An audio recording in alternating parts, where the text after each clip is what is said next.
সবাই কেমন আছেন? আজকে আসলাম মুরাপাড়া জমিদার বাড়ি। বর্তমানে এটা হচ্ছে মুরাপাড়া সরকারি কলেজ ও বিশ্ববিদ্যালয়।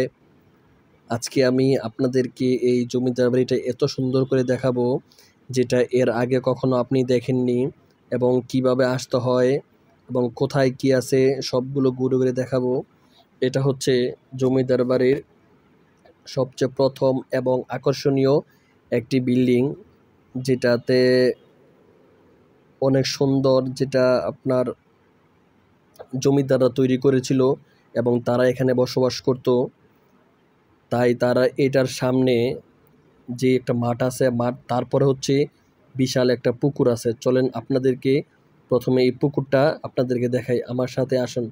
এই যে সামনে যে পুকুরটা, এই এত সুন্দর একটি মনোরম একটি বিল্ডিং, তার পাশে একটি এত একটা বড় পুকুর, জলাশয়, মানে আপনার মন ভরিয়ে দিবে যদি বিকালে আপনি আসেন এই জায়গাটা ঘুরতে। তার পাশে রয়েছে শহীদ মিনার। আমাদের 21শে ফেব্রুয়ারিতে যারা শহীদ হয়েছিল তাদের স্মরণে এই 21শে মিনারটা তৈরি করা হয়েছে। তার পাশে আছে যে বিকেলবেলা যখন একটু ফুচকা খাওয়ার জন্য এখানে এই জায়গাটা সবচেয়ে বেস্ট। তার পাশে হলো, এটা হচ্ছে ঢুকতে, বাম দিক দিয়ে ঢুকতে যেই জায়গাটা কৃষ্ণচূড়া গলি বলে, এই গলিটাও খুবই সুন্দর।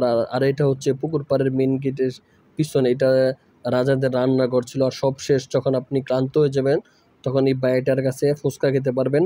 ওনার ফুচকাটা খুবই ভালো এবং কম দামে রাখে উনি, মাত্র 30 টাকা প্লেট ফুচকা, এবং ঝালমুড়িও পাওয়া যায়। উনি মোটামুটি এখানে ভাইরাল এবং সবাই ওনার কাছ থেকে ফুচকা খায়, তাই সবার সাথে শেয়ার করলাম।